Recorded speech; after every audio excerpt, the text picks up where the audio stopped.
Hello students, my name is Mohammad Farman और मैं आप सभी का यूनिक सक्सेस पॉइंट चैनल पर बहुत बहुत स्वागत करता हूं। स्टूडेंट्स, आज का हमारा चैप्टर है वंशागति के आणविक आधार। इसके जितने भी मोस्ट इंपॉर्टेंट एमसीक्यूज है जो आपके बोर्ड एग्जामिनेशन 2020 के मोस्ट हैं, उसके बारे में हम डिस्कस करेंगे। स्टूडेंट, वीडियो को शुरू करने से पहले मैं आपसे छोटी सी रिक्वेस्ट करता हूं, जिस किसी ने भी अभी हमारे चैनल को सब्सक्राइब नहीं किया वो प्लीज़ चैनल को सब्सक्राइब कर दीजिए। वीडियो को लाइक करें, अगर वीडियो अच्छी लगे तो कमेंट करें और ज़्यादा से ज़्यादा शेयर करें। अगर आपको वीडियो में कुछ कमी हो तो हमें कमेंट करके ज़रूर बताएं, या आपके कुछ समझ में नहीं आया तो कमेंट सेक्शन में हमें बताएं। चलिए स्टूडेंट्स, करते हैं आज का पहला क्वेश्चन शुरू। पहला क्वेश्चन है आपका, कौन अमर है? इनमें से कौन अमर है? तो इसका ऑप्शन ए है जनन कोशिकाएं, ऑप्शन बी है यकृत कोशिकाएं, ऑप्शन सी है वृक्क कोशिकाएं, ऑप्शन डी है तंत्रिका कोशिकाएं। तो इसका ऑप्शन करेक्ट है ए, जनन कोशिकाएं। जनन कोशिकाएं जो होती है वो आपकी अमर होती हैं। नेक्स्ट क्वेश्चन आपका आता है, एकिडना क्या है?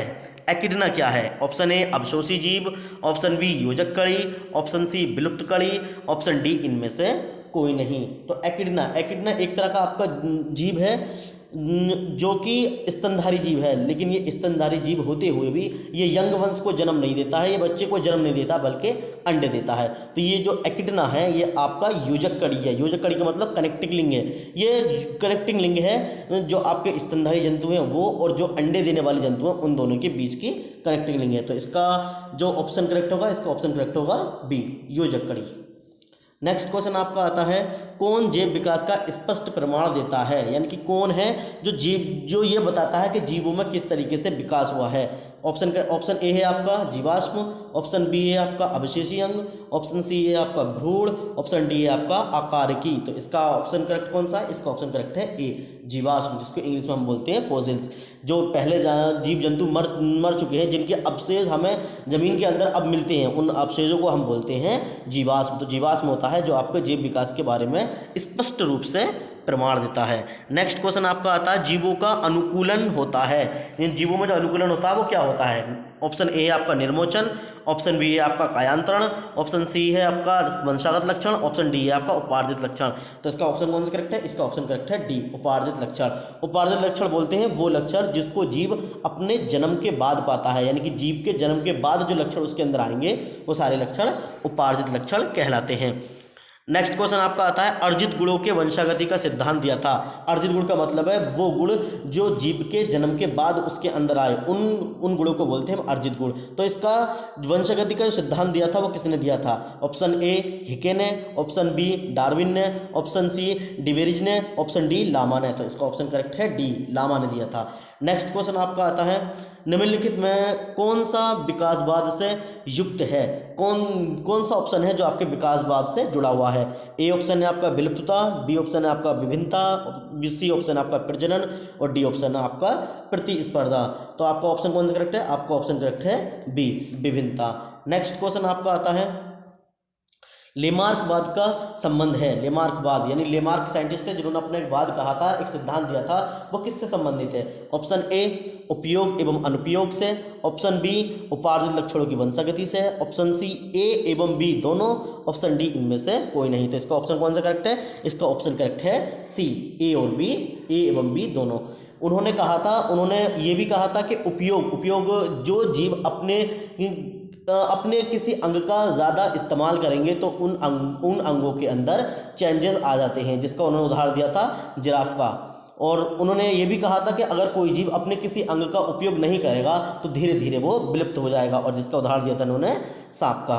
और फिर उन्होंने ये भी कहा था कि अगर कोई लक्षण जो जीव के जन्म के बाद आया है, जैसे कि जिराफ की टांगें और अगली टांगें उसकी गर्दन बड़ी हो गई थी, वो लक्षण धीरे धीरे वंशागत हो जाते हैं। तो ये दोनों ही बातें उन्होंने कही थी, इसलिए ऑप्शन कौन सा करेक्ट होगा? ऑप्शन करेक्ट होगा सी। नेक्स्ट क्वेश्चन आपका आता है, अनुकूलन के आधार पर भिन्न जीवों के बीच समानता कहलाती है।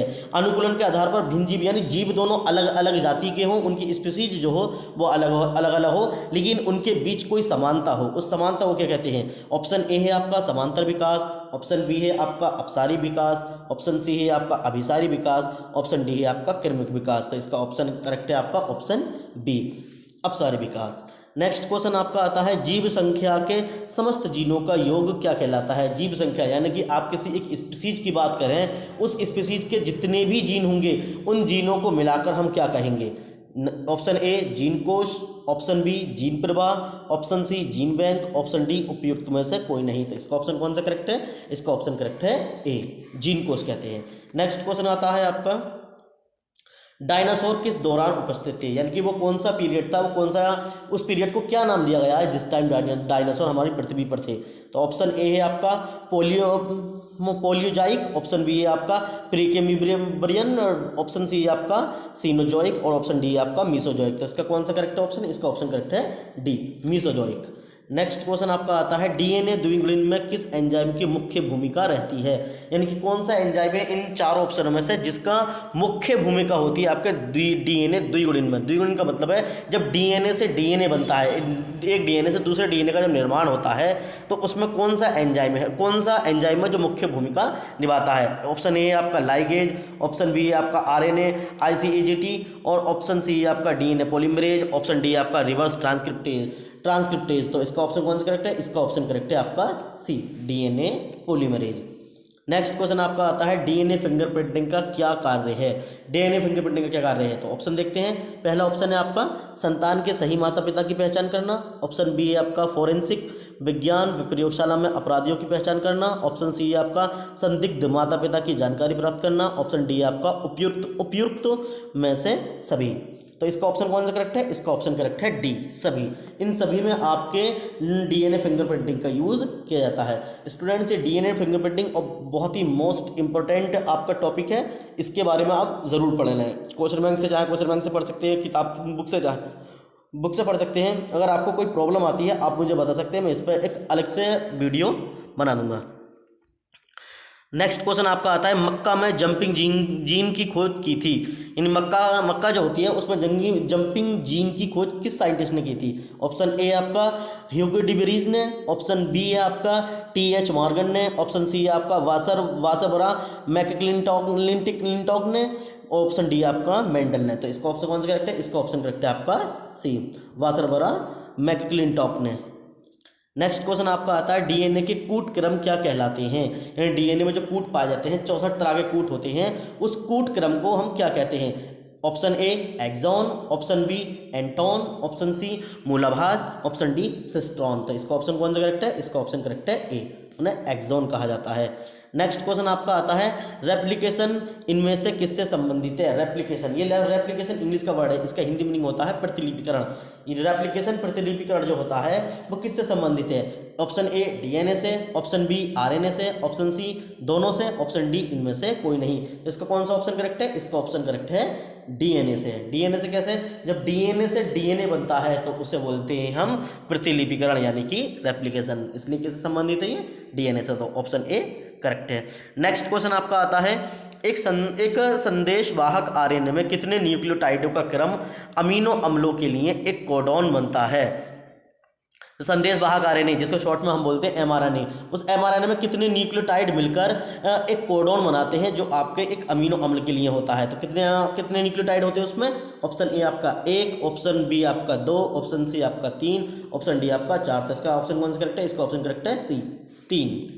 नेक्स्ट क्वेश्चन आपका आता है एडेनिन की जगह पर साइटोसिन के आने को कहते हैं। एडेनिन साइटोसिन ये आपने सुना होगा, नाइट्रोजन में जो आपके न्यूक्लिक अम्ल होते हैं उसमें 4 तरह के आपके नाइट्रोजन क्षार होते हैं। डीएनए में 4 तरह के नाइट्रोजन क्षार पाए जाते हैं, जैसे एक एडेनिन होता है, साइटोसिन होता है, ग्वानिन होता है और थाइमिन होता है और एक यूरेसिल होता है जो आपका यूरेसिल आरएनए में पाया जाता है और डीएनए में आपका यूरेसिल की जगह थाइमिन पाया जाता है। तो अगर एडेनिन की जगह साइटोसिन आ जाए तो उसको हम क्या कहेंगे। Option A transcription, option B transition, option C transversion और ऑप्शन डी इनमें से कोई नहीं। तो इसका ऑप्शन कौन सा करेक्ट होगा, इसका ऑप्शन करेक्ट है सी, ट्रांसवर्सन। नेक्स्ट क्वेश्चन क्या आता है आपका, नेक्स्ट क्वेश्चन है आरएनए के किस रूप में क्लोवर लीफ के समान संरचना होती है। यानी आरएनए जो होता है आपका मुख्य रूप से वो 3 तरह का होता है, एक आपका टीआरएनए, एमआरएनए और आरआरएनए।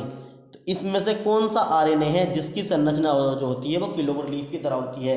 तो कौन सा आरएनए आपका, ऑप्शन ए है आपका टीआरएनए, ऑप्शन बी है आपका आरआरएनए, ऑप्शन सी है आपका एचएनआरएनए, ऑप्शन डी है आपका एमआरएनए। तो इसका ऑप्शन कौन सा करेक्ट है, इसका ऑप्शन करेक्ट है ए टीआरएनए, जो आपका टीआरएनए होता है उसकी संरचना समथिंग कुछ इस तरह से होती है, समथिंग लाइक दैट, इस तरीके से कुछ संरचना होती है, जैसे क्लोवर लीफ होती है ऐसी आपके टीआरएनए की संरचना होती है।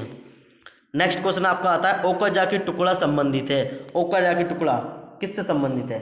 ऑप्शन ए ट्रांसवर्सन से, ऑप्शन बी ट्रांसलेशन से, ऑप्शन सी ऑटोमेशन से, ऑप्शन डी रेप्लिकेशन से। तो रेप्लिकेशन तो अभी मैंने पीछे बताया था, रेप्लिकेशन का मतलब क्या होता है? प्रतिलिपिकरण, यानी डीएनए से डीएनए का बनना। तो कौन सा ऑप्शन करेक्ट है इसमें? ऑप्शन करेक्ट है डी, रेप्लिकेशन से। जो आपका ओकाजाकी टुकड़ा होता है वो किससे संबंधित है? ऑप्शन डी, रेप्लिकेशन से। कैसे? जो आपका डीएनए होता है उसमें दो रज्जुक होते हैं इस तरीके से, बीच में इसके हाइड्रोजन बॉन्ड पाई जाती हैं। इसकी ध्रुवीयता होती है, एक अगर 5' से 3' की तरफ है तो दूसरा आपका 3' से 5' की तरफ होगा। और आपका जो डीएनए से डीएनए बनता है, जो रेप्लिकेशन जो होता है, जो प्रतिलिपिकरण की क्रिया चलती है, वो हमेशा आपकी 3' से 5' वाला जो रज्जुक होगा उसमें तो आपकी लगातार चलती रहेगी 5' से 3' की तरफ, इसमें कंटिन्यूसली आपकी प्रक्रिया चलती रहेगी। लेकिन जो आपका 5' से 3' की तरफ जो रज्जुक होता है, इसमें जो डीएनए से डीएनए बनता है वो कंटिन्यूसली नहीं बनता है, लगातार नहीं बनेगा, वो टुकड़ों में बनता है, छोटे छोटे टुकड़ों में बनता है, और उन्हीं टुकड़ों को कहा जाता है ओकाजाकी टुकड़ा। तो इसलिए ऑप्शन कौन सा करेक्ट होगा इसमें? ओकाजाकी टुकड़ा किससे संबंधित है? ऑप्शन करेक्ट होगा आपका डी, रेप्लिकेशन से। ओके स्टूडेंट्स, तो ये थे आपके इस चैप्टर के मोस्ट इंपोर्टेंट एमसीक्यूज। अब मिलते हैं नेक्स्ट वीडियो में। वीडियो अगर अच्छी लगी हो तो वीडियो को लाइक करें, शेयर करें और चैनल को सब्सक्राइब करें। और आपको अगर किसी चैप्टर में, किसी टॉपिक में कोई प्रॉब्लम है तो मुझे कमेंट करके ज़रूर बताएं, मैं उसको आपको अलग से वीडियो बनाकर समझा दूंगा। और आपको वीडियो में कोई भी दिक्कत आ रही हो या आपको समझ में नहीं आ रहा हो तो मुझे कमेंट करके ज़रूर बताएं। थैंक यू, मिलते हैं नेक्स्ट वीडियो में।